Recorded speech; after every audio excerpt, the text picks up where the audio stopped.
que este es un programa sobre personas que han migrado a los Estados Unidos y han elegido el camino de ser fieles a sí mismos para conquistar el sueño americano. Te invito a inspirarte con sus historias.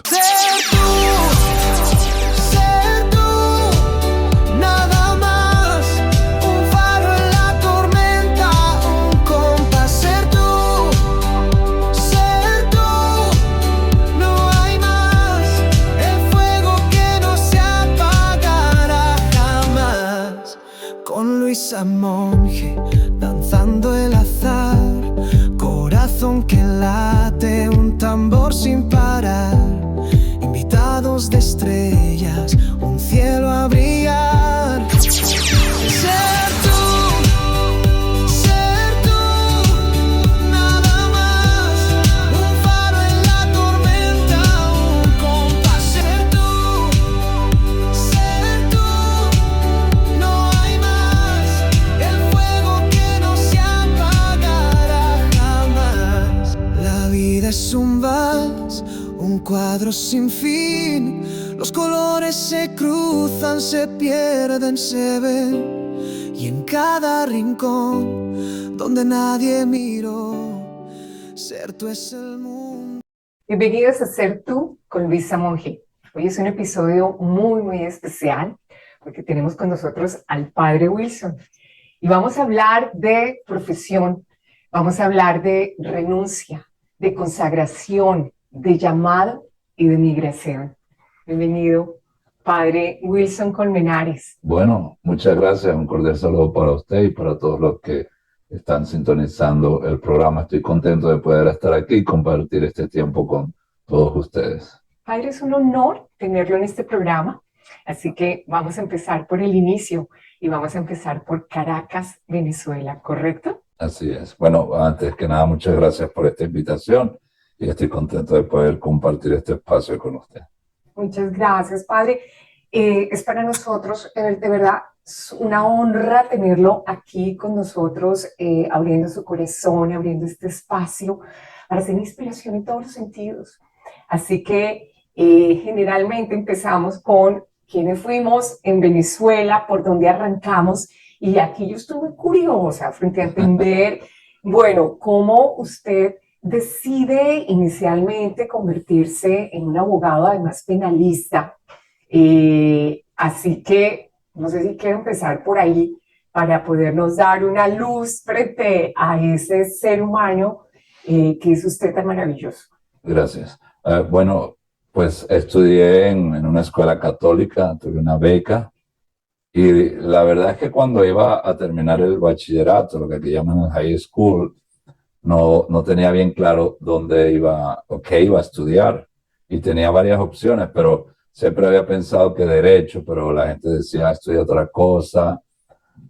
Incluso tuve ofertas para que también me llamaba la atención la academia militar y bueno, no voy a hablar mucho de eso, pero se dio un punto que quien estaba encargado de eso me garantizó el cupo, todo eso, otra persona, un familiar, me daba todo si iba allá.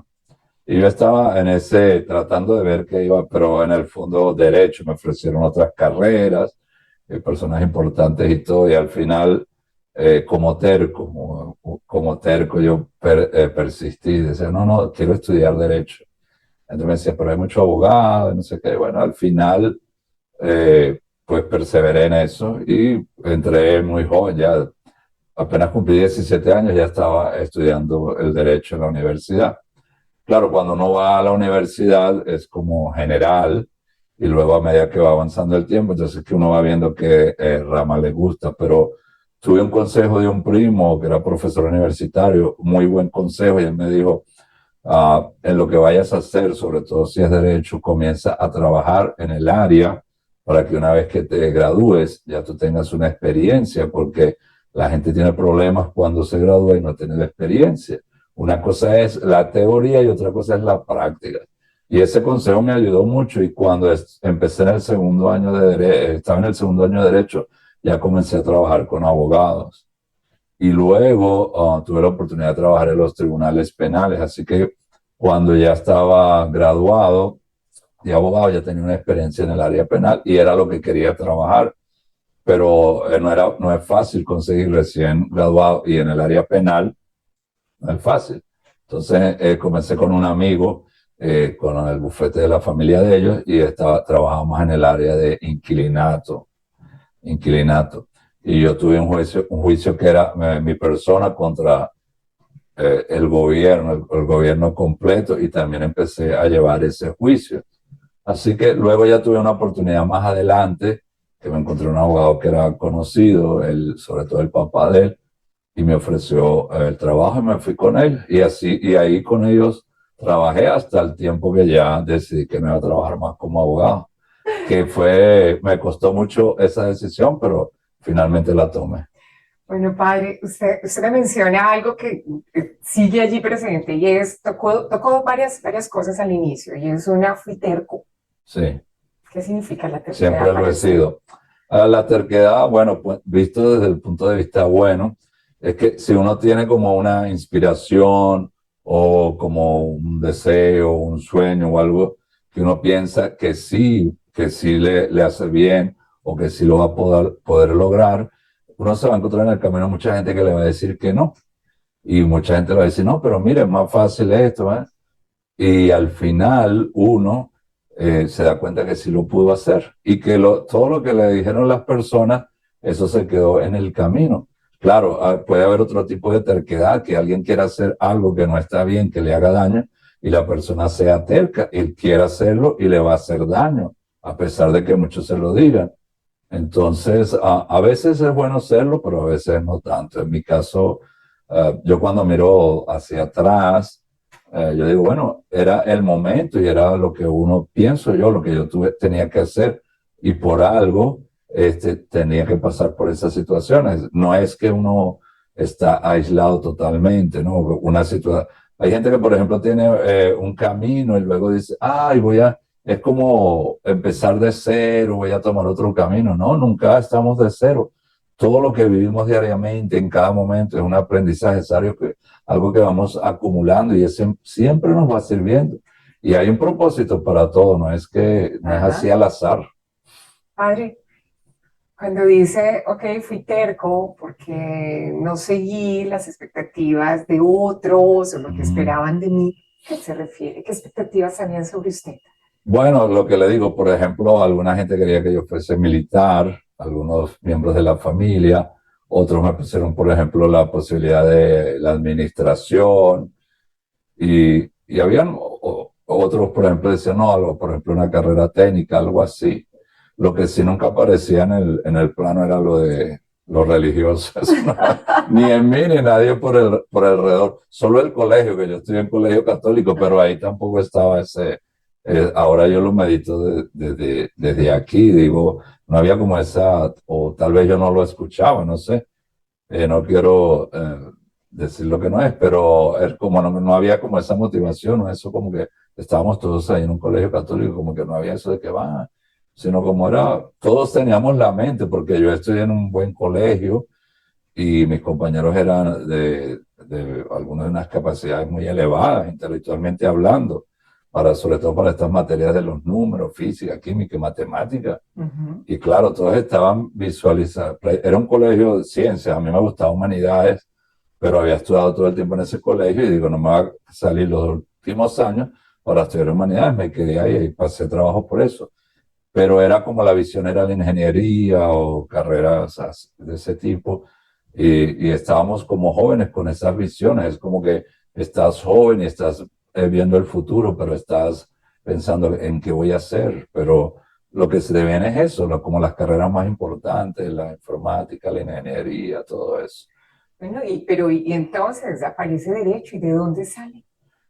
Yo creo que eso estaba como en el corazón, tal vez, no sé, bueno, yo también tuve otros, como joven, ¿no? También, por ejemplo, yo también me gustaba ver el fútbol y veía el fútbol italiano, entonces yo quería ser futbolista porque en el colegio prácticamente nos obligaban a jugar fútbol y entonces nos gustaba el fútbol.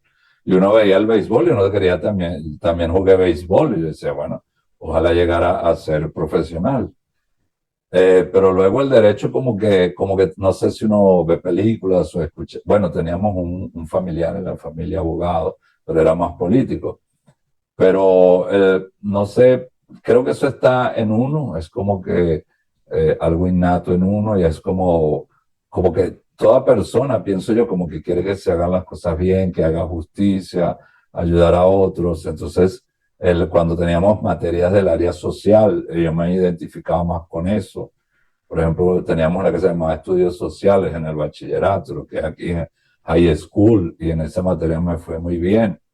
Así que no sabía bien en general, porque estaba muy joven, que era el derecho en general, pero sí tenía esa inclinación y yo lo sabía.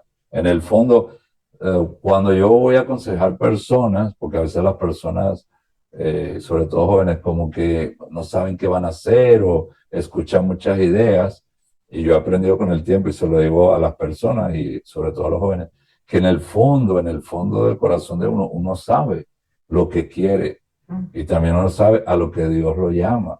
Eso está bien en el fondo, pero uno lo sabe.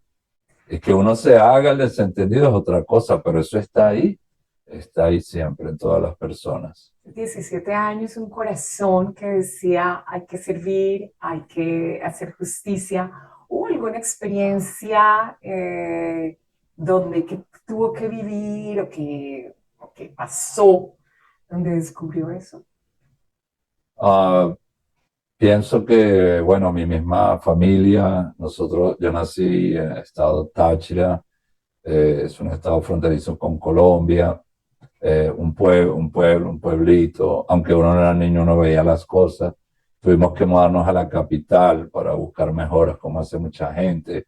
Ahí también vi ciertas situaciones, luego con lo del trabajo de mis padres, todo eso. Y bueno, desde niño estaba haciendo deportes. Padre, un minuto, ¿qué situaciones vio? Bueno, las situaciones económicas, por ejemplo, situaciones económicas en mi país, situaciones familiares, cuando vamos de un lado a otro, entonces nos hacían unas promesas unos familiares, cuando llegamos resultaron otras cosas, ¿verdad? Entonces uno todo eso lo va viendo.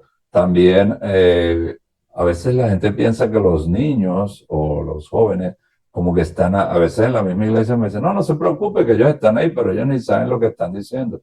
No es tan cierto eso, porque los niños como que prestan más atención, están captando y como que se está grabando más. Es como ahora en el mundo de la tecnología, el disco duro está más limpio. Si el disco duro está, no sé ahora si se dice disco duro, pero si está saturado es difícil meter información nueva. Pero si un disco duro está nuevo, meter la información. Pienso que así es los niños, como que se quedan cosas que uno ve, cosas que uno oye, o cuando cuentan la historia de alguien. Por ejemplo, yo recuerdo mucho contaban historias de personas, todo eso. Se queda como en la mente, ¿no? Mm. Y luego lo que le estaba diciendo del deporte, el deporte también es, uno va aprendiendo como una disciplina, pero a la vez es como algo de buscar siempre mejorar. Es como que el deporte te lleva siempre a ir de un nivel superándote, aunque estás niño o estás joven, se practica el deporte, a veces por el colegio, lo que sea, pero no hay algo, un compromiso de, como los adultos, de económico, de tal vez unas metas, pero sí hay como internamente una inspiración de ser mejor, de cada día avanzar, aunque no hay un compromiso formal. Entonces, eso va formando también a la persona, así que... Eso lo formó usted también Ah, en su disciplina. sí, yo considero que para mí el deporte es vital, ¿no? Bueno, ya puedo hablar más desde el punto de vista espiritual luego, pero bueno, ahora no voy a hablar de eso, pero es esencial, es básico. Perfecto, padre. Entonces nos va quedando, y para recapitular un poquito, estoy viendo un hombre terco, ¿verdad? Un hombre que además, desde su corazón, sintió una necesidad de hacer justicia, sintió una necesidad de servir, hubo unas experiencias de injusticia donde pues no pasó lo que tenía que pasar o lo prometido, ¿es así? Ujú. Y adicionalmente estamos trayendo el deporte que practicó, fútbol, béisbol, y esto le aportó disciplina para ir por lo suyo. Pero tengo una curiosidad adicional. Ajá. ¿Hubo opositores en ese proceso de convertirse en lo que quería ser? En, Abogado. en abogado, sí, claro. ¿Qué pasó aquí? Desde el principio, Ajá. empezando por la familia, ¿no? ¿Por La qué? familia, porque te dicen, bueno, tal vez eso no es una profesión buena. Luego, por ejemplo, gente que tiene otras profesiones. Mira, te vamos a ayudar si te haces administrador, cosas así, ¿no? Y Mucha luego, influencia, habían otras expectativas. Bueno, la familia, ¿quién era el más opositor del asunto? bueno, no había tal oposición, o sea, son como ideas O bueno, que ¿quién era uno, el que que uno más le decía, escuchaba. no, no, derecho no? O no tanto que le decían a uno, no, sino como que le Ajá. daban otras ¿Alternativas? alternativas, exacto. Y también, pues uno escuchaba, también escuché gente que, formación profesional o de gente que estaba en ese campo, ¿no? Como el primo que les digo, entonces me recomendaba otras cosas. Mejor algo que produzca más dinero, más rápido, todo eso, ¿no? Según mi situación y todo eso. Pero bueno, al final, Padre, pero un minuto, ¿qué provocaba más dinero? Las por las direcciones, situaciones, las carreras las técnicas, por ejemplo. carreras O sea, técnicas, eso estudias en ese menos, momento. sales más rápido a Ok, producir, todo eso. ok. O las carreras científicas, todo eso. La gente veía como que en Venezuela había mucho abogado, todo eso, mucha competencia. Y también mucho peligro, porque la gente decía los abogados corren riesgos, todo eso. Bueno, Mm, porque la gente siempre tiene ideas sobre distintas cosas, y la gente opina, incluso si la gente no conocerá a fondo, pero para cada quien es una experiencia personal. Es decir, que una profesión o un oficio o un proyecto, no para todo el mundo va a ser igual. correcto. Tengo otra curiosidad, tengo otra Ajá, pregunta, muy padre, y bien. es, usted menciona a un amigo que le hace una recomendación, el cual escucha. ¿Por qué escuchó a ese amigo? Ya se me fue la idea de cuál amigo. Bueno, entendí que hay un amigo que le hace la recomendación de empezar en un buffet, de empezar a trabajar en Oh, sí. paralelo para lograr Ah, no, experiencia. el primo, sí. El primo primo, Sí, ok. sí. ¿Qué tenía ese primo que usted lo escuchó? Bueno, algo natural que he tenido es que me gusta escuchar a la gente que sabe. Y Ajá. también ha pasado que desde joven me escuchaban. Me sorprendía porque la gente mayor me pedía consejos. ¿No? Yo les estaba dando consejos. Cuando terminaba el consejo, yo pensaba para mí, pero esta persona, porque si tiene más experiencia que yo y todo, yo era un muchacho y que... Pero me gustaba escuchar. Además, él era un profesor universitario y lo que le decía ahora, parece que los niños y los jóvenes no están captando, no están, no, pero creo que de niños y de jóvenes se tienen los sentidos mucho más abiertos, mucho más se capta. Y me daba cuenta de que él era un hombre sabio y él me ayudó a mí con mis consejos, pero también ayudó a mi hermano, consejos que él me daba a mí, yo le decía a mi hermano, luego lo puse en contacto con mi hermano, así que, y también me hacía sentido, ¿no? Que él me dijera, no es lo mismo que estudies y que luego vengas a la práctica, y ya uno yo ya había entrado a la universidad y ya yo empezaba a ver cómo era cierto, porque sales de un bachillerato, un muchacho, y entras a estudiar ya en una universidad. Yo entré directo a la carrera de Derecho, sin eso, propedéutico, nada de eso. Entonces ya cuando empiezas a escuchar, de hecho yo me tomé la carrera universitaria bien en serio desde el principio, porque en bachillerato, no sé, tal vez si estudiaba materias de ciencia que no me llamaban mucho la atención, tal vez no le hacía mucho caso o no ponía mucho de mí para eso. Eh, Porque en el fondo no me gustaban, era un currículum que había que cumplir. Ok. Pero cuando entré a la universidad y empecé a escuchar a esos profesores que eran, ¿sabes? Generalmente eran abogados en ejercicio o catedráticos que se dedicaban a escribir todo eso. Entonces, claro, es como que se te está abriendo un mundo y es interesante. Entonces, desde el principio, para mí fue eso como una experiencia, pero una experiencia novedosa y además como lo veía también como un trampolín al futuro, porque yo pensaba todo esto, hay que captarlo ahora porque esto en el futuro lo voy a necesitar y me va a servir. Entonces, el escuchar los profesores, porque los profesores también cuentan sus propias anécdotas o sus experiencias personales, cómo se hicieron abogados. qué hacían, todo eso. Y entonces, claro, yo ya entendí, no, este mundo es complejo, ya la gente me había hecho empezar a darme cuenta, gracias a todo esto es fuerte. Entonces pensé el trabajar, lo veía más por aprender, no trabajar porque necesitaba dinero, nada de eso, sino por aprender y para entender mejor la práctica. Y fue así. Cuando yo logré graduarme de abogado, por la gracia de Dios, y yo salí a ejercer, yo me sentía confiado, tranquilo. Compañeros que nunca trabajaron, cuando iban a los tribunales, estaban perdidos y hasta lo llamaban a uno, mira, que desde las cosas más elementales no sabían cómo se hacían, porque es un mundo que hay que aprender y yo llevaba, la ventaja mía es que yo llevaba años en ese mundo.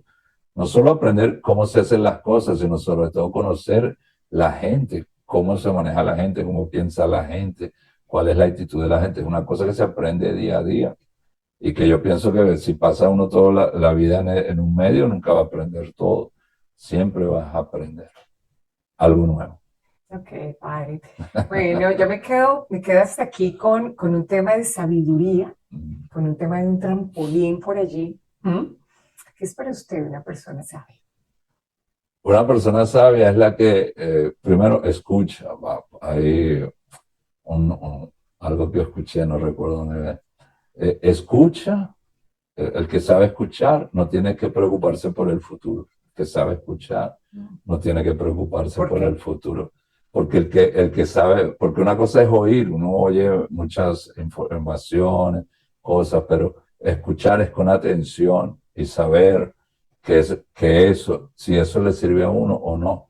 Y más que eso, luego aplicarlo en la vida. Entonces, pienso yo que la sabiduría es escuchar lo que te dicen o discernir, sacarlo, como dice, hacer un lado las manos, sacar lo bueno y luego ponerlo en práctica. Entonces, yo soy sacerdote, entonces la sabiduría viene de Dios. Dios le da a uno la sabiduría, pero uno elige, sí o no.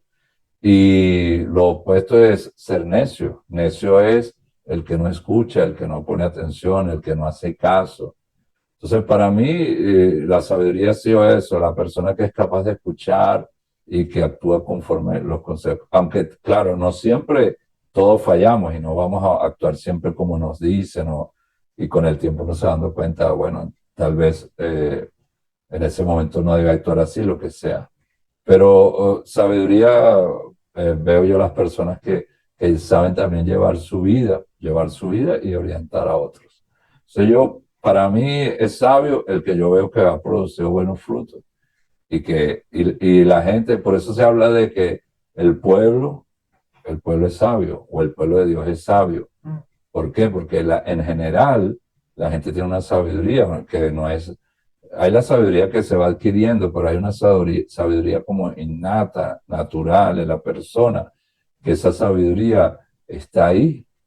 Y aunque una persona no haya estudiado en una determinada ciencia o lo que sea, la persona tiene una sabiduría innata para saber está bien o no está bien. Pero hay que ir profundizando en esa sabiduría. Muy bien, padre, gracias, gracias por eso, porque trae usted un tema de escuchar y también mencionaba que usted iba a sus clases a escuchar, llenarse de algo que le iba a servir de trampolín. ¿Ese trampolín a dónde lo llevó?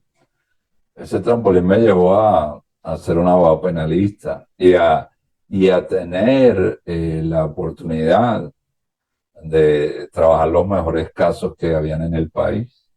¿Cómo es Hasta eso? allá.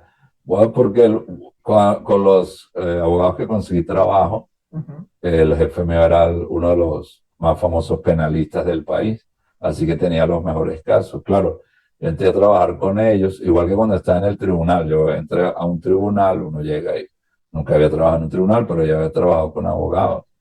Y uno llega y bueno, uno también va aprendiendo y todo, pero me gustaba tanto lo que hacía y me dedicaba tanto que luego ya en el tribunal es como el refrán, que me movía como pez en el agua. Y entonces, claro, le van dando uno de los casos más importantes. Luego las compañeras, los compañeros venían mira, me ayudas con esto. Bueno, uno trabajaba más. Eh, yo era el que primero que llegaba, el último que me iba muchas veces. Y claro, eso tiene su desventaja porque luego lo cargan a uno de trabajo. Me pasó en el tribunal y luego con los abogados también. También hay algo importante, hablamos de la sabiduría y hay otra cosa importante que es la confianza. Entonces, en la medida que alguien va avanzando en un oficio, una carrera o en las relaciones interpersonales, la gente va viendo en quién se puede confiar, ¿no? Es bueno que confíen en uno a veces, pero no siempre, porque luego demasiada confianza te querían poner todo el trabajo. Y yo como abogado llegué a un punto de un día que ya yo no era capaz de hacer, no era capaz de leer ni de escribir. De leer. Porque del cansancio, ¿qué pasaba? No, los médicos no sabían, me decían que tenía estrés No puedes ser. y me dieron un permiso indefinido y el jefe me dijo, nosotros lo necesitamos, pero lo importante es su salud. Y yo era un abogado joven, porque si fuera un abogado viejito, que bueno, tantos años, pero era un Pero abogado estamos hablando joven. de un abogado de cuántos años. A ver, ya son tantos que ahora tengo... No. A ver, bueno, yo me gradué a los 23 años. Okay. Eso, cuando me pasó eso, sería como a los 28, por ahí, 28. creo Vale. yo. Vale. Bueno, ya entendí que había mucho trabajo y hasta nos enfermó y todo el tema, pero... ¿Ah? Los médicos decían que era estrés. Ajá. Y yo le decía, ¿y cuál es la solución? No sabemos. ¿Y qué pueden hacer por mí? No podemos hacer nada. Pero yo no era, no puedo, ¿sabes lo que es no poder leer? No poder escribir. No podía hacer casi nada. Era como que me tuve que encerrar en la casa. Tampoco podía, por ejemplo, ver la televisión más de 3 minutos porque mi vista no aguantaba. No salía porque si yo caminaba un poco y me mareaba, entonces me daba miedo salir solo. O sea que prácticamente quedé inhabilitado. Y claro, y luego estaba frustrado porque yo estaba pensando, ¿cómo es que? Porque yo ahí en esa época de mi vida estaba enfocado era en el trabajo, esa era mi vida, el ejercer el derecho. Y lo que yo pensaba es, ¿y ahora qué voy a hacer? O sea, se me acabó la vida, porque ¿qué voy a hacer? Alguien que no es capaz de trabajar, que no sé qué. Eso era lo que yo pensaba. O sea, yo en el momento, claro, uno entra en crisis. Yo digo, ¿ahora qué voy a hacer? No puedo escribir, no puedo trabajar. Tenía el permiso indefinido, pero yo no sabía cuánto iba a durar eso. Si me iba a pasar, no me iba a pasar. ¿Cuánto duró? Eso duró, yo no sé si duraría un mes o más. ¿Cómo se recuperó? Bueno, ahí ya entra la parte espiritual. Allí entra La parte espiritual. Porque como mi mamá había tenido un problema de columna fuerte, empezó a ir a unas misas carismáticas de sanación. Y yo empecé a ir a esas misas. Bueno, la primera vez que yo fui porque mi mamá, Dios la sanó porque una amiga del bufete me recomendó que la llevara allá porque ella casi no podía caminar, tenían que operarle la columna. Y ellas empezaron ahí, pero luego las cosas que me contaban, yo tenía la duda si eso era católico o no era, o qué estarían haciendo con ellas. Porque me contaban que les juntaba aceite, que le ponían las manos y la gente se caía. Y yo dije, ¿y si eso es una secta o es algo malo? Y ellas porque yo estaba tan ocupado que yo le dije a mi amiga, yo no puedo llevar a mi mamá. Ella me dijo, llévala a la misa, porque ella se había sanado en un retiro. Ahora, ¿qué tengo que hacer? Llévala a la misa. Y yo digo, yo trabajaba desde la mañana temprano hasta la tarde de la noche. Le digo, yo no tengo tiempo para eso, le di. Y bueno, ella le dijo, bueno, como diciendo, tú verás. Entonces le dije a mi hermana, no, llévala tú y ve con y fueron mi hermana. Entonces luego yo me sentía responsable si le pasaba algo a mi mamá, a mi hermana o a mi primo. Entonces fui una vez, organicé mi horario, fue a una de esas misas, pero fui a inspeccionar si eso era católico o qué era. Okay. Yo con mi pistola aquí, porque como penalista cargaba mi pistola aquí, nadie sabía de mi saco, mi corbata y entré a la iglesia. Ajá. Y yo dije, esto me parecía raro. Y luego la gente se puso así, lleno de gente. Yo decía, esto como que... Y yo ni me movía, la gente me miraba como diciendo, yo ni me movía, como es un penalista, los penalistas se hacen así como de piedra. Y yo estaba ahí, bueno. Pero luego que fui otras veces, me di cuenta que era católico y fui. Y estando yendo allá fue cuando me enfermé. Entonces yo le dije a Dios, empecé a ir a unas misas que son de sanación y terminé enfermo. ¿Cómo es eso? Así le dije. Ajá. Pero claro, cuando uno tiene... ¿Y qué respuesta hubo? Bueno, eso era lo que quería decir, que cuando uno tiene las crisis, los problemas, cuando también la gente le cuenta a uno, y la gente está en una situación. Hay situaciones en que la persona se ve como que no encuentra quién le puede ayudar o cómo vas a salir de eso. Entonces, la búsqueda es, ¿qué voy a hacer? ¿Quién me puede ayudar? Como un testimonio, bueno, ahora no voy a hablar de eso, un testimonio de uno que fue compañero mío en la universidad y le dijeron que se iba a morir, no había nada que hacer. Y él empezó a pensar y me llamó a mí. Yo no era sacerdote cuando eso, pero yo estaba cuando eso en la iglesia. Y él me llamó a mí porque él no encontró salida. Y él concluyó, el único que me puede ayudar si me voy a morir, no hay nada que hacer, es Dios, pero yo no sé nada de Dios. Yo tengo que preguntarle a alguien. Y Esa fue me la llamó conclusión de él. de él, Ok. de él. Pero en mi caso fue algo también parecido, en el sentido de que, bueno, los médicos no me pueden ayudar, el jefe tampoco, nadie me podía ayudar. Yo, ¿ahora qué va a hacer de mi vida? Entonces yo me puse a pensar, bueno, pues si mi mamá había recibido sanación, digo, pues me toca ir a mí allá a pedir también sanación.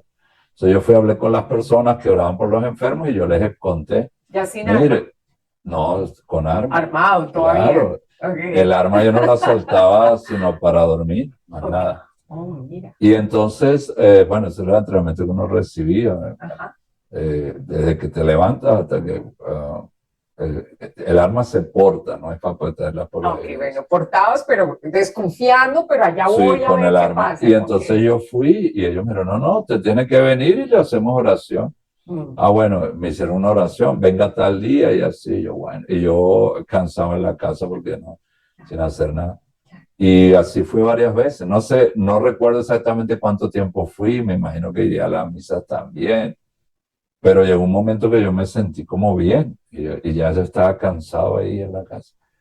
Y un día me paré y yo dije, pero si yo, tal vez yo estoy bien, no sabía si estaba bien o no, pero me sentía bien. Entonces me puse mi ropa de abogado y me fui a la oficina. Y cuando llegué, el jefe me dijo, ¿usted qué hace aquí? ¿Usted tiene un permiso indefinido? Le digo, no, doctor, bueno, yo fui a un sitio y no sé, puede ser que yo esté bien. Y me dice, ¿usted cree? Yo le digo, bueno. Me dice, bueno, pruebe a ver. Y yo me fui a mi oficina, encendí el computador y ya cuando el computador prendió, y tenía ahí unos expedientes y empecé a leer los expedientes y yo podía leer como antes y el computador y podía escribir. Entonces, ese día fue una lección muy grande para mí porque ese día aprendí que las cosas más sencillas que hacemos diariamente, y yo incluso hasta llegué a renegar de eso, o sea, de mi trabajo, de mis facultades para escribir, para redactar, para leer, porque trabajaba tanto que yo llegué hasta a renegar de eso, tanto trabajo, tanto... Y ese día yo aprendí que las cosas más sencillas que hacemos, que lo más fácil para nosotros hacer, las tenemos que apreciar, porque esas las podemos perder de un momento a otro. Mm. Entonces ahí yo me di cuenta de eso. Yo dije, antes yo hasta renegaba del trabajo y ahora estaba feliz como un niño que le dan un juguete nuevo porque podía leer y escribir. Yo nomás lo quería y decía, wow, esto es increíble. Que cualquiera me ve y dice, pero tú eres tonto, si toda la vida has hecho eso. Pero no, para mí era algo grande poder volver a escribir, poder volver a leer. No, y estuve ahí un rato trabajando, a ver, y luego fui y le dije al jefe, no, yo estoy bien. Me dijo, bueno, perfecto, bienvenido, siga trabajando. Sigue trabajando, padre. Me quedó una inquietud antes de continuar, porque luego, después de esta sanación tan maravillosa, seguramente vienen más milagros, ¿no? Sí. A nivel personal, ¿m? ¿Cómo fue su relación de amigos? ¿Tuvo novia, no tuvo novia? ¿Hay algo que con tanto trabajo Sí, había un bueno, balance o no había? bueno, ¿Qué pasó? yo como fui formado en la escuela católica, Sí, mi idea era,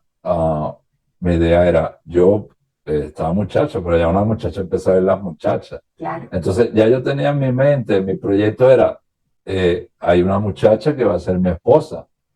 Y yo pensaba, bueno, seguramente es bien bonita, todo eso. Y entonces, y pensaba como católico que era, yo pensaba, Ajá. bueno, esa muchacha me la va a encontrar, no sé cuándo, pero me la va a encontrar. O sea, que mi mente era muchacho, pero por esa formación católica. Y bueno, creo que también por eso que decía la gente, una vez un barbero me dijo, tú maduraste antes de tiempo, o sea, que era un muchacho maduro. Entonces, eso era lo que había en mi mente, que me iba a encontrar una muchacha y esa muchacha iba a ser mi esposa, la mamá de mis hijos, y vamos así como que una película, bueno, tú vas a ser la pareja ideal, feliz.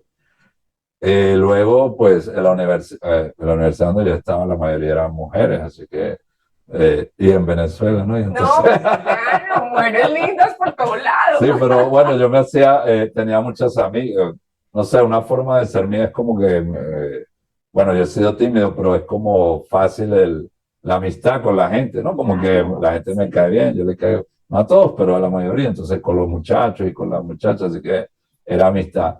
Pero yo tenía eso en la mente, entonces cuando yo conocía a una muchacha que me llamaba la atención, yo empezaba a pensar, ¿será esta la muchacha o no?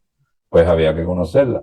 Ahora, en un punto de mi vida, eso fue después de, no, eso fue antes de lo de la sanación de que ya era abogado. Antes de eso, en un punto de mi vida, yo recibí el llamado a consagrarme. Y ahí empezó la dificultad. ¿Por qué? Porque entonces yo siempre había tenido ese esquema de tener una esposa, tener una familia y luego entrar un llamado distinto, a mí me puso en crisis. ¿Por qué? Porque yo no entendía nada. O sea, yo sentía el llamado directo a ser sacerdote, que fue cuando superé una crisis que tuve espiritual, que fue peor que cuando estuve enfermo como abogado. Y yo le dije al Señor, mira, bueno, yo estaba apenas recuperándome, apenas recibiendo la gracia de Dios para salir del estado en que yo había estado. Y yo le dije a Dios, bueno, mi proyecto es este, lo que yo había pensado. Ahora esto, yo no entiendo, yo no sé nada. Entonces, vamos a esperar, ay, padre, vamos a esperar. pero es que usted me pone, me trae una crisis espiritual y yo no. ¿Qué es eso de una crisis espiritual? ¿Qué pasó? Bueno, porque yo estaba en el colegio, como les Ajá. dije, y me fui a la universidad. Entonces yo estudié a la universidad, trabajaba de asistente de abogado y me puse a hacer deporte y lo hacía deporte de competencia.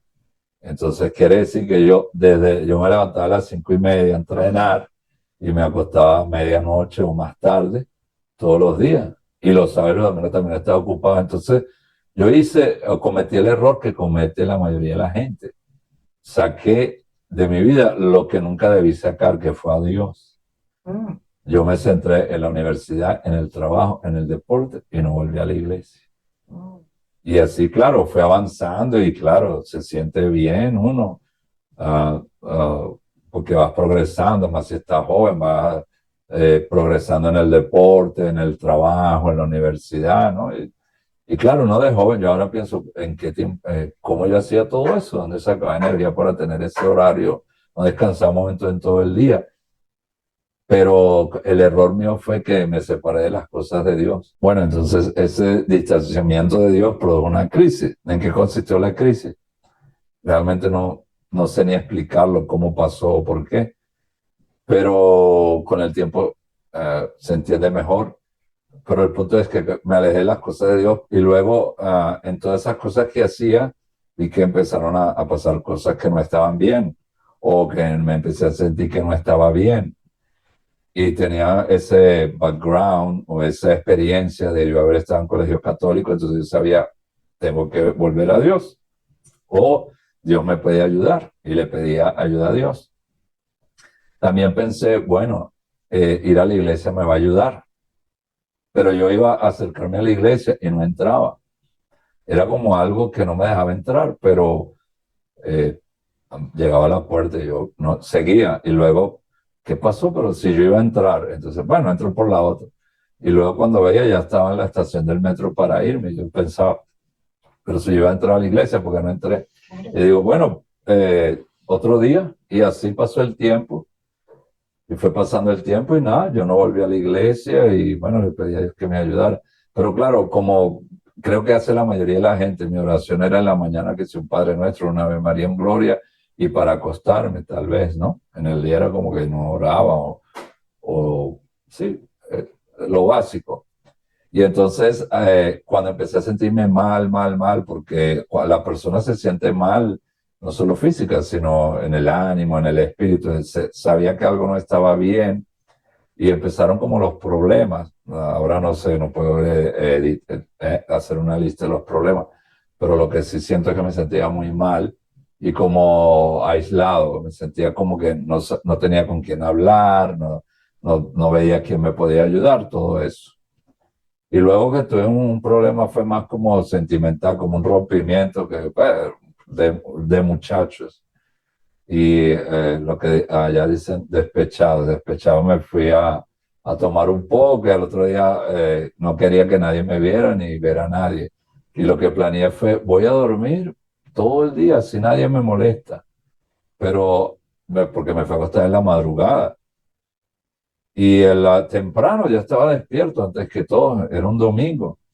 Y yo dije, ahora estoy despierto, no tengo sueño, ahora no voy a poder evitar hablar con la familia. No, yo mejor me voy. Y me fui a la montaña a caminar.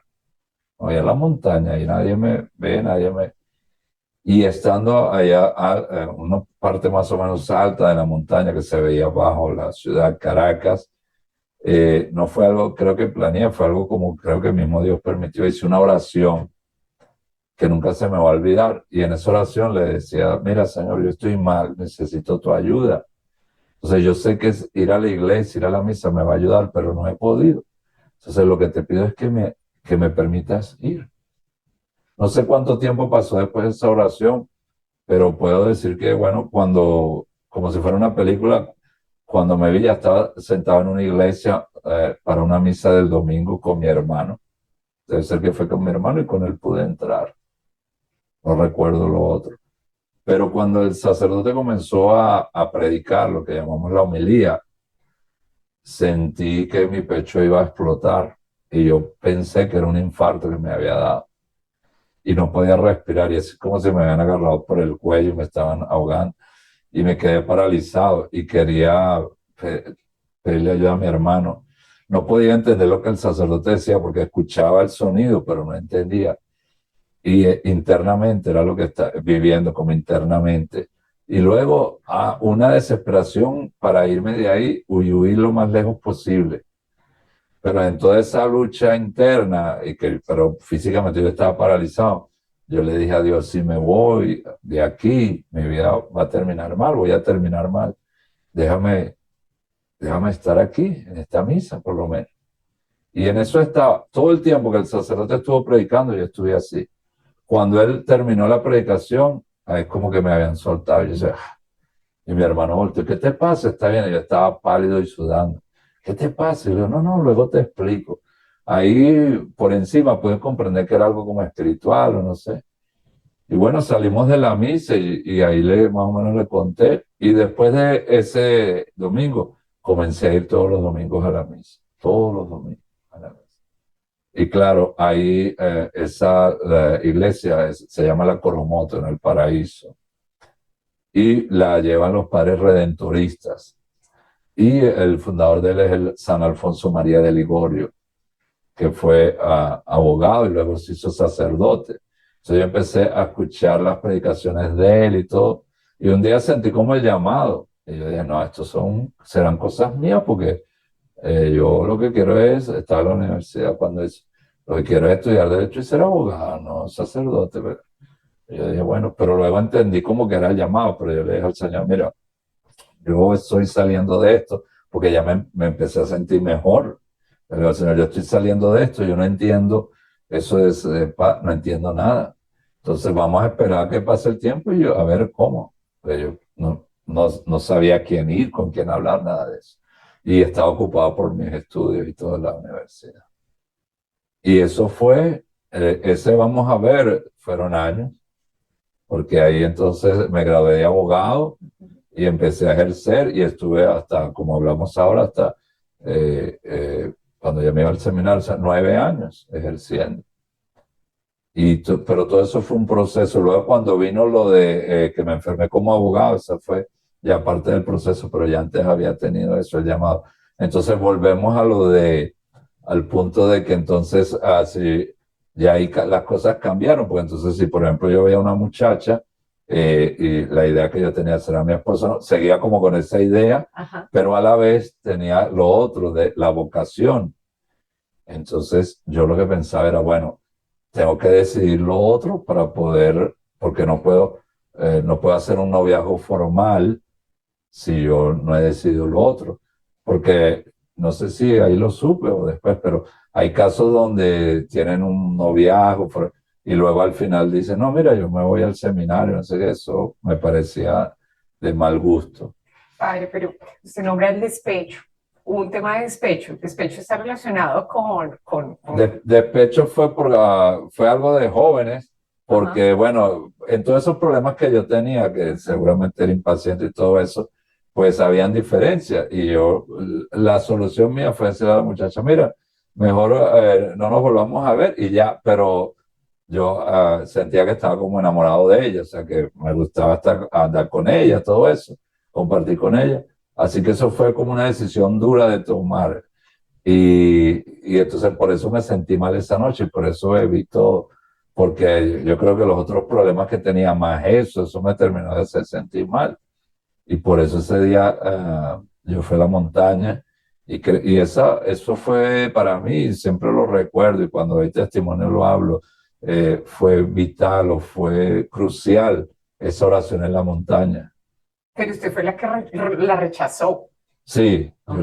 bueno, yo le dije como que dejáramos eso Sí, hasta ahí. claro. Y ella, porque realmente fue injusto, pienso yo. Injusto porque no había una cosa seria, pero bueno, cuando uno se siente mal, pues yo lo veía como un problema más, una situación difícil más. Es como que uno trata y fue como una salida así, diría yo, tal vez de muchacho, lo que sea. ¿Y estamos hablando de cuántos años?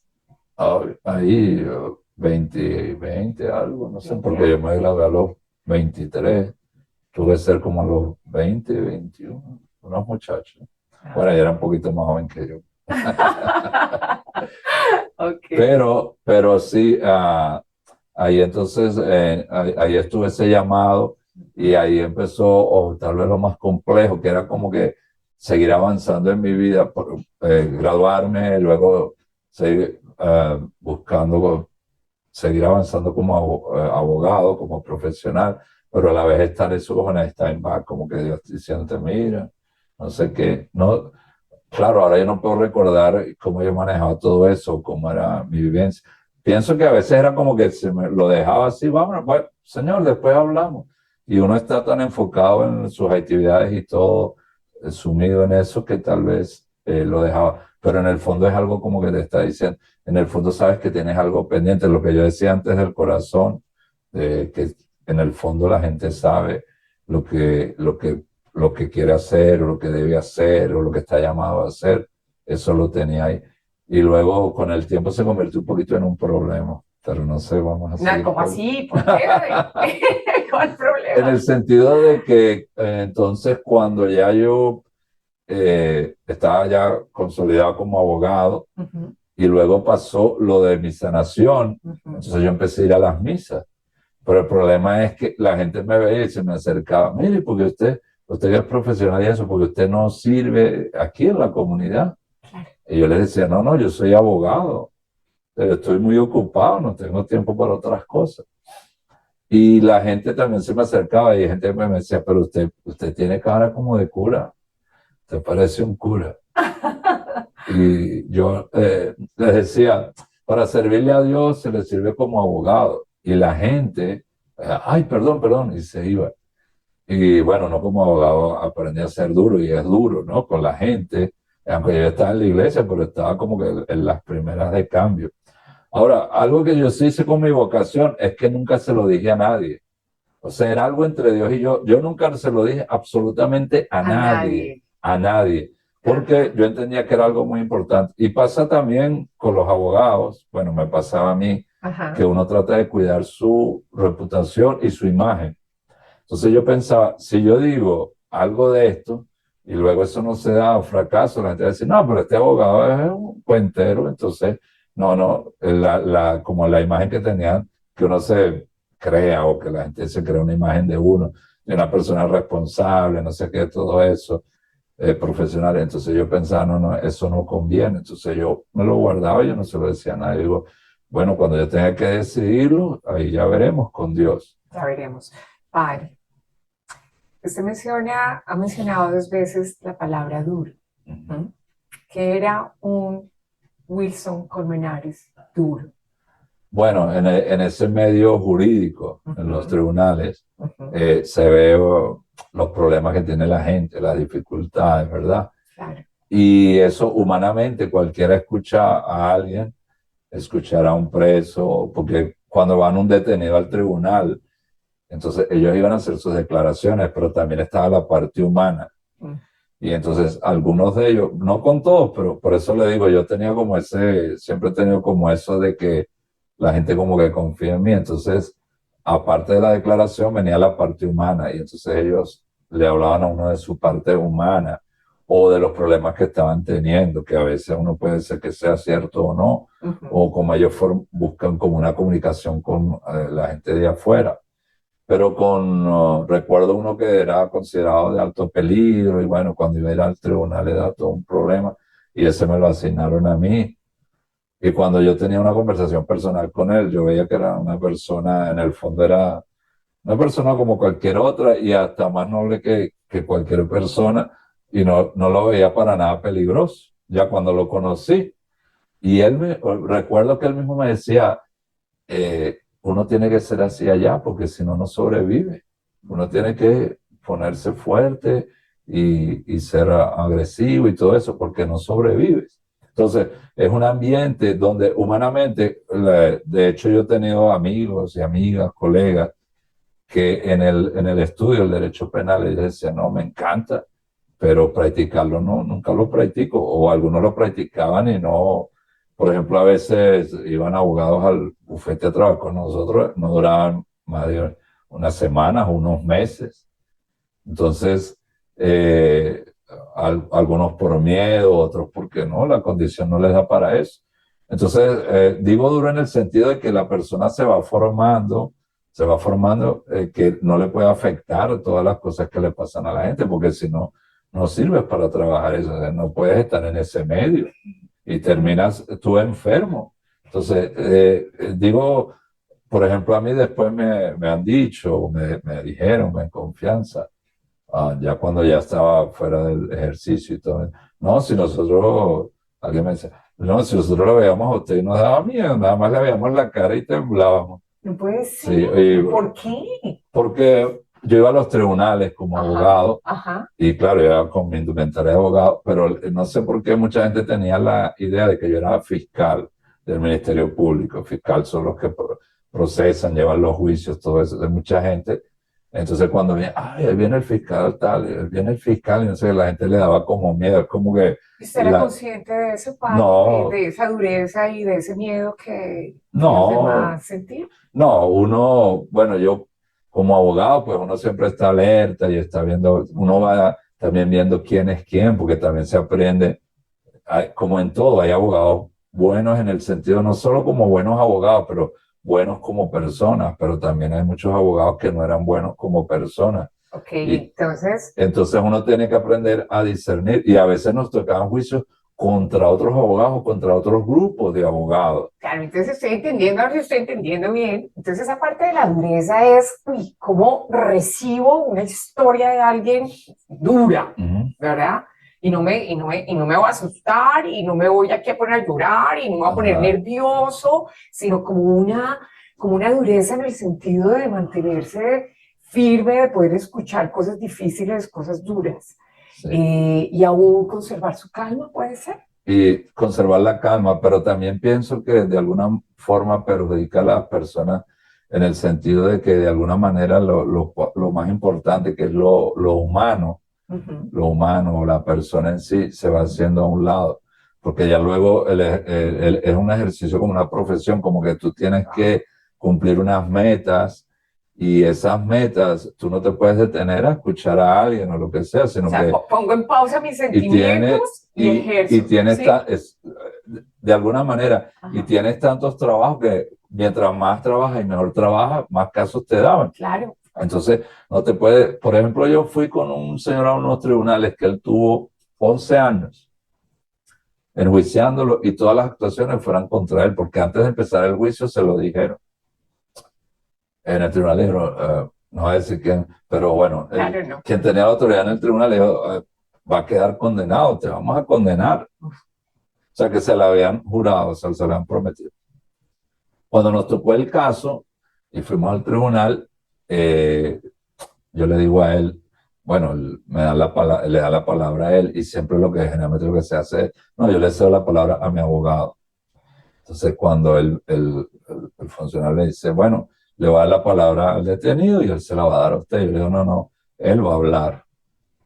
Y el señor me dice, doctor, ¿pero de qué va a hablar yo? Yo le digo, estamos hablando de su libertad, de su vida, de su futuro. Usted hable lo que le salga del corazón, hable. El hombre se puso a hablar, habló de todo. Pero el punto es que cuando salimos de ahí, pues no va a contar todo lo que pasó ahí, pero cuando después yo hice mi defensa y todo, cuando salimos de ahí, el hombre me dice, doctor, en tantos años, primer día que me siento bien, todos estos años era todo el mundo contra mí. Hoy me siento como un hombre libre.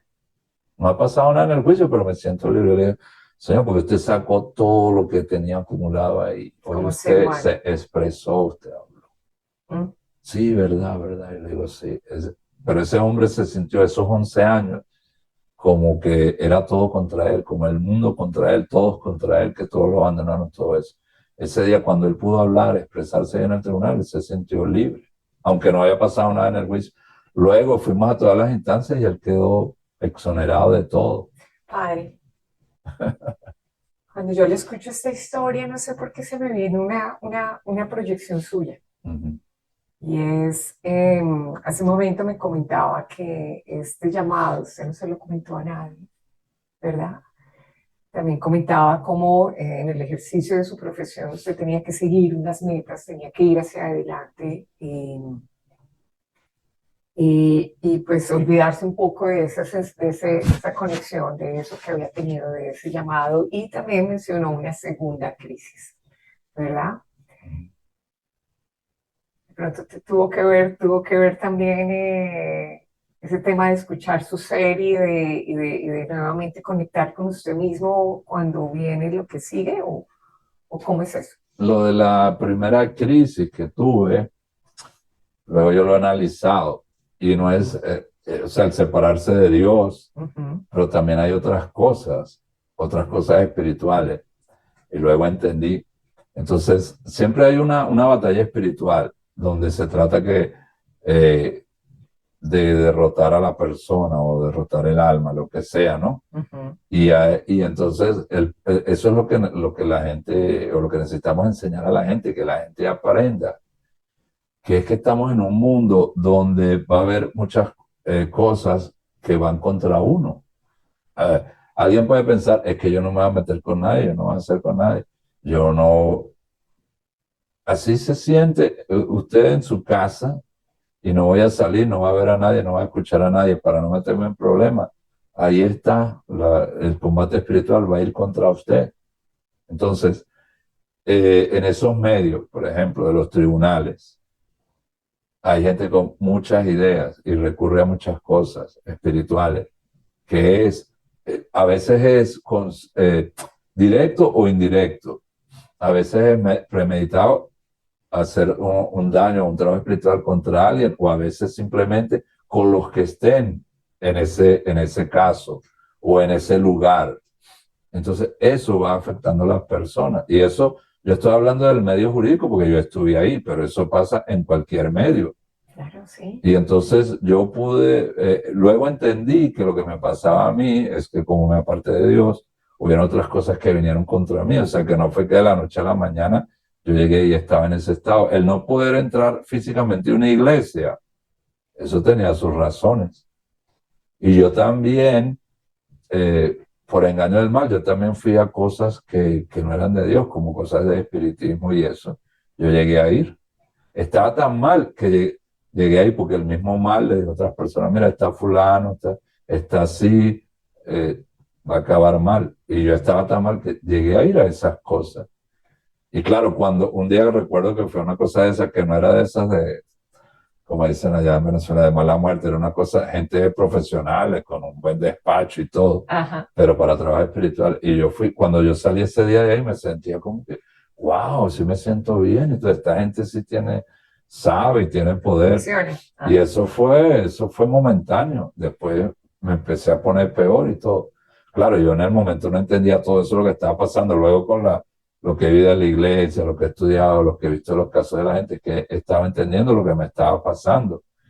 Y lo que hubo me fue un combate espiritual fuerte. Por eso, cuando yo vuelvo a la iglesia, se empieza ese proceso poco a poco, poco a poco. Entonces tenemos que, me quedé con que volvió a la iglesia, empezó a ejercer su profesión, iba todos los domingos a la iglesia, pero al final nos devolvimos un poco, ya estábamos en las puertas de decir, ok, hay un cambio, voy a dar un paso a un lado y voy a seguir mi corazón.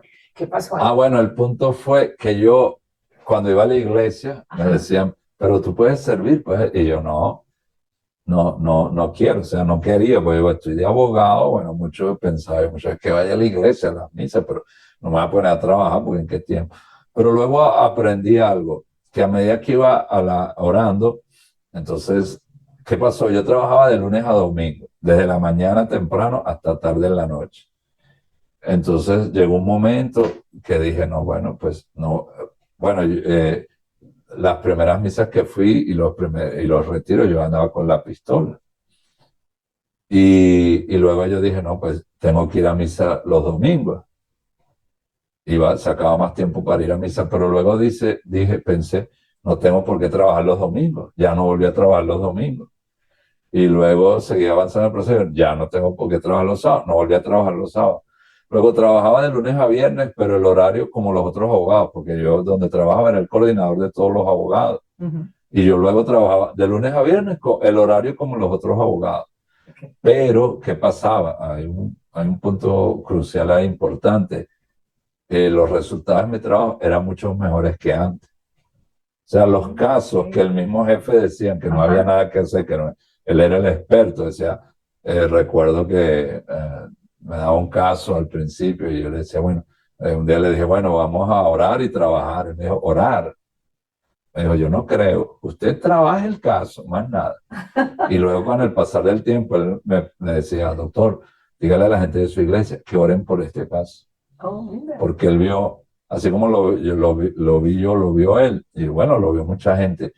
Orábamos por los casos y casos que no tenían solución, resultábamos ganándolos.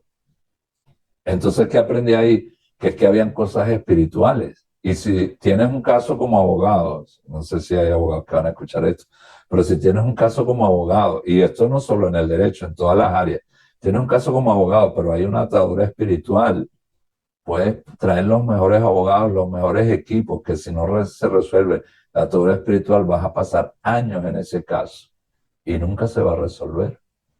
En cambio, si oras y hay unas oraciones de liberación, desatas espiritualmente el caso se solucionó. Diría la gente como por arte de magia.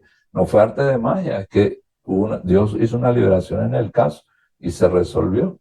Y así fueron casos que teníamos y muchos casos. Así que yo trabajaba menos. Ajá, ganaba más. Y los resultados mucho mejores. Ganaba más. Y mejor la salud y todo, porque podía descansar más y todo eso. Y ¿empezó a hacer algo diferente en su tiempo libre? Yo, bueno, lo que pasa es que creo que Dios se lo sabe todo. Entonces, como ya, a eso era donde iba, como ya tenía más tiempo, entonces un día empecé a sentir como algo fuerte dentro de mí. Y entonces yo escuché que había una reunión de servidores y yo no, pero yo no voy a ir a eso porque yo no voy a ser servidor. Y como que, y yo digo, ¿esto será de Dios o no? Y me puse a orar. Y yo, el día anterior y hacer unas oraciones. Y bueno, yo voy a ir a la reunión, aunque sea para aprender. Y bueno, me fui a la reunión. Y cuando vi, ya venía con mi carnet de servidor. Y viene una... ¿Esto fue en el 2000?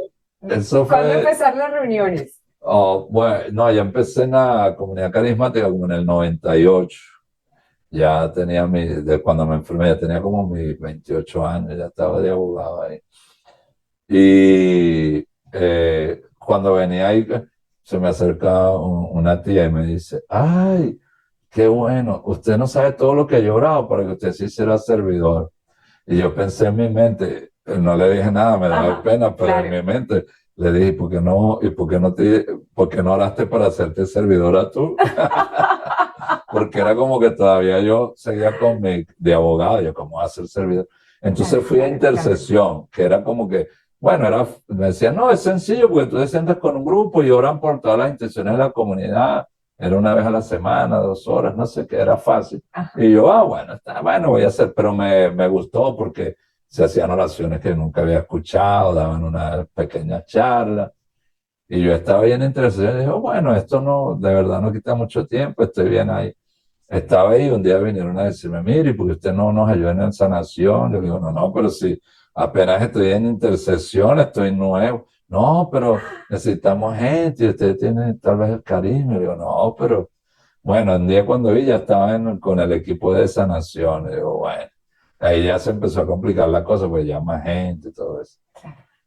Y estaba ahí en el equipo de sanación y luego vino un amigo y bueno, un servidor, después se hizo amigo mío, me dice, mire hermano, que yo lo he estado viendo a usted, y no sé qué, y no sé, tal vez usted pueda ayudarnos en liberación. Y le dije, no, no, mira, yo pues salté de intercesión a sanación y bueno, está bien, pero ya liberación es otra cosa, Otro olvídate. nivel. Sí, sí, olvídate. Ay, pero es siempre un caballero y todo.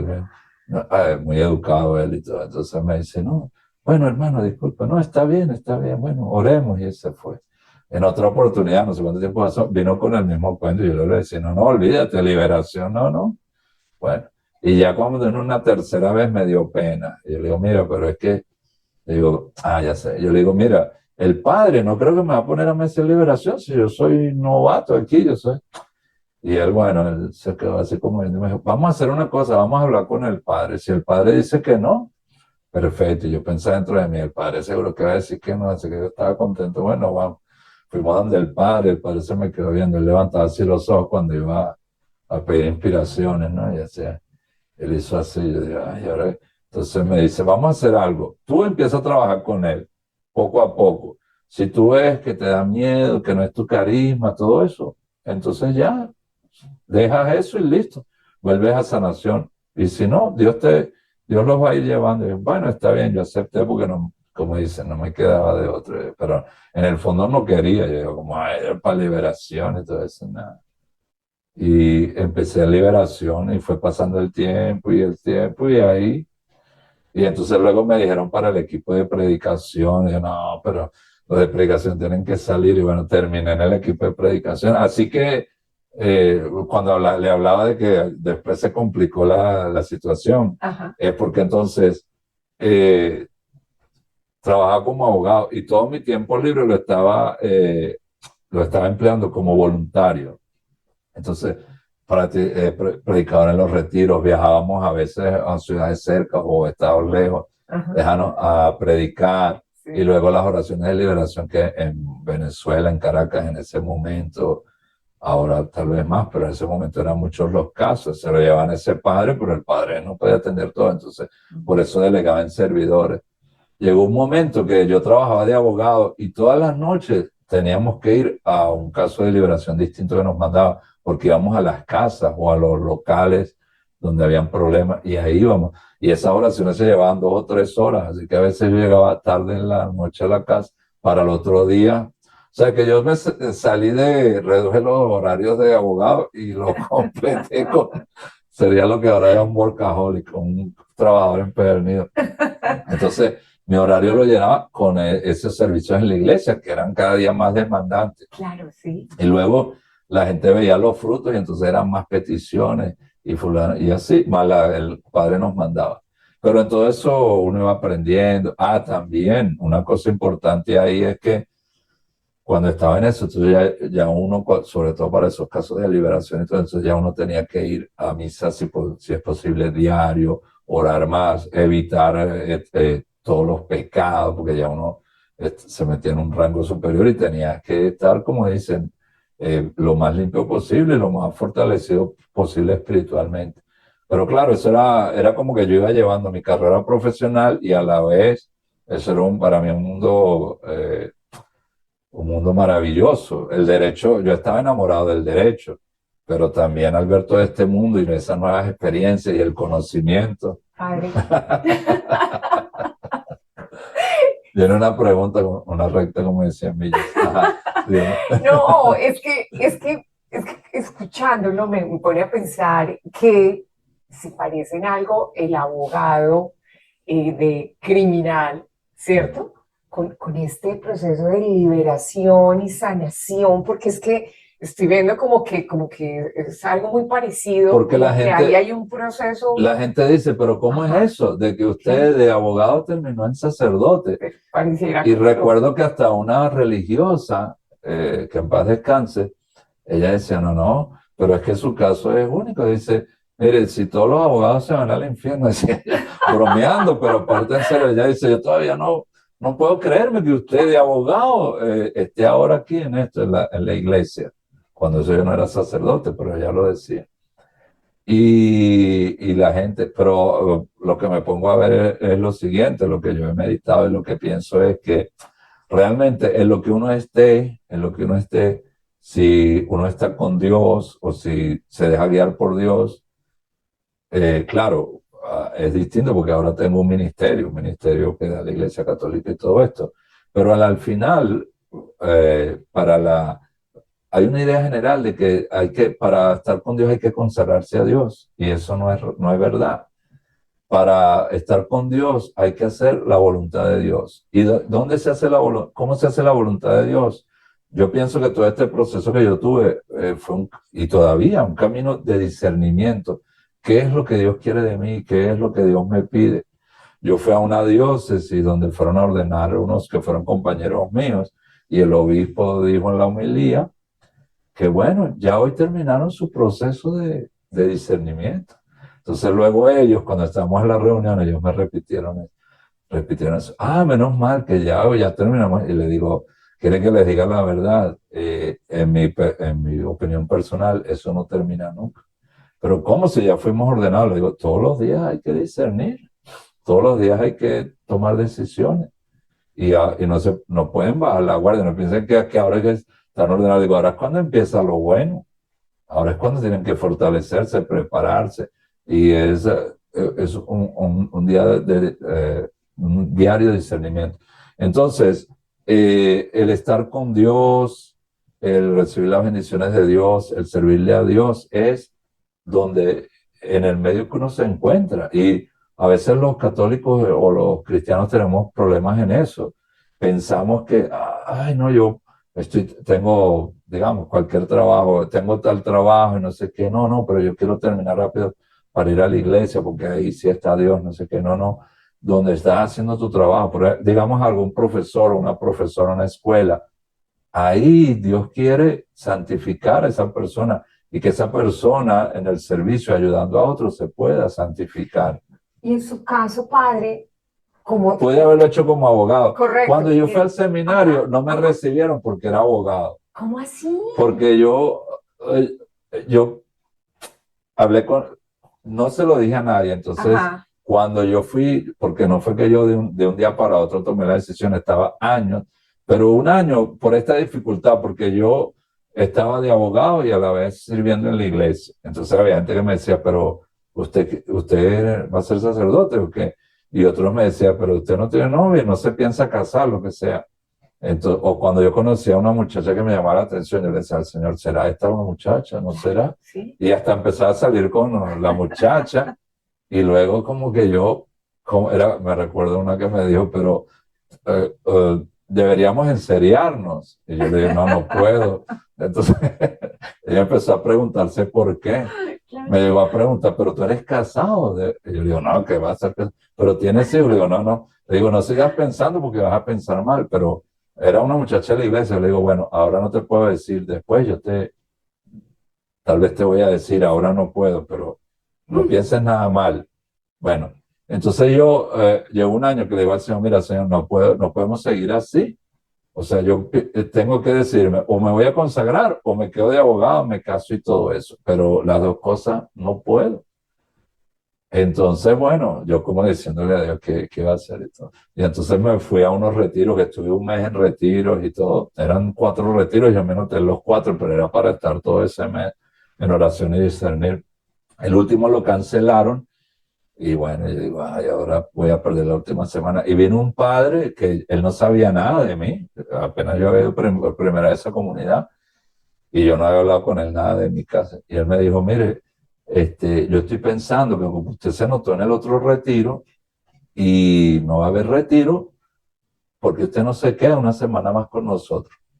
Usted hace un retiro de silencio, yo le digo a los servidores que nadie lo hable, nadie, usted solo va a la comida, a las oraciones, Ujú. y ahí Dios le va a hablar.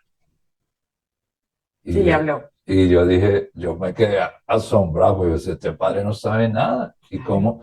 ¿Cómo Y no? ahí me quedé esa semana. Cuando terminó esa última semana que pasó ese mes, yo le dije al Señor, está bien, me voy a consagrar, me voy a consagrar. Claro, luego más adelante le decía, bueno, mientras yo no le diga a nadie, yo puedo cambiar mi parecer. Tan compromiso. Y cuando regresé a la capital, porque eso fue en nuestra cosa, se llamaba Barinas, Ajá. cuando regresé a la capital, yo ya tomaba la decisión. Ahora, ¿qué fue lo que más me costó? Era expresar eso. Y yo digo, y se me iba pasando el tiempo, el tiempo. Bueno, creo que a mi familia se lo dije rápido. Una noche que nos reunimos y se lo di, todos se quedaron mudos y yo también me quedé mudo. Y recuerdo al día siguiente de que fue primera vez que le dije, y fue a mi familia que le dije a alguien sobre eso. Ujú. Al día siguiente yo me desperté y no me podía levantar, porque yo digo, ¿qué pasó? Que sentía en mi ser algo raro. Y decía, ¿qué pasó? Y digo, oh, cambié, sentía que era como otra persona. Yo digo, ya no soy el mismo, ya no. Y entonces me quedé pensando, digo, ¿eso sería verdad o fue un sueño? Eso. Me quedaba pensando y me quedé y no me levantaba porque yo pude entender, sin saber todo lo que venía, que ahí mi vida había cambiado, iba a cambiar totalmente. Y así me quedé. Y fue así. Luego, para ir a hablar con el sacerdote me costó, o sea, con el sacerdote de la comunidad, que yo le iba a decir ya la decisión que había tomado. Y un día que era justo el día de San Francisco, yo sentía, no, ve hoy. Yo digo, esto puede ser que sea de Dios o no. Y me puse a orar, a rezar muchos rosarios.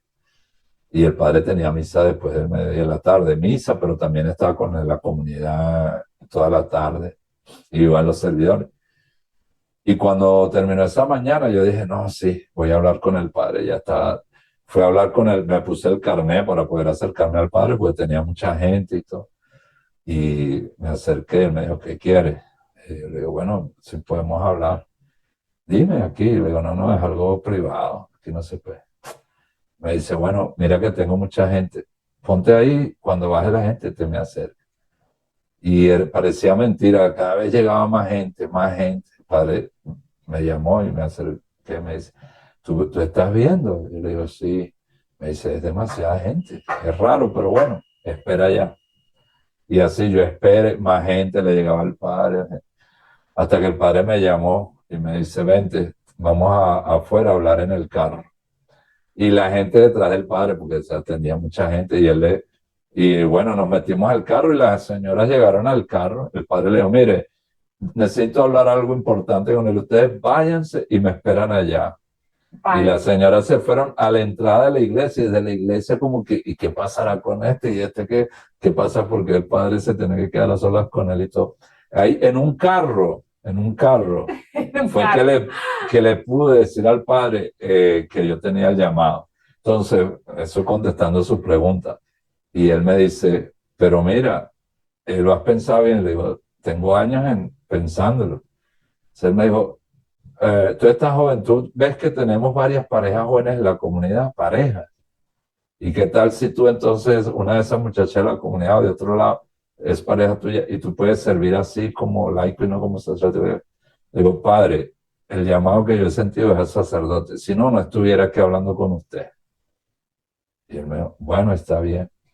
Entonces, tienes me dice ahí, tienes que renunciar a todo el trabajo, ¿sabe dónde yo trabajaba?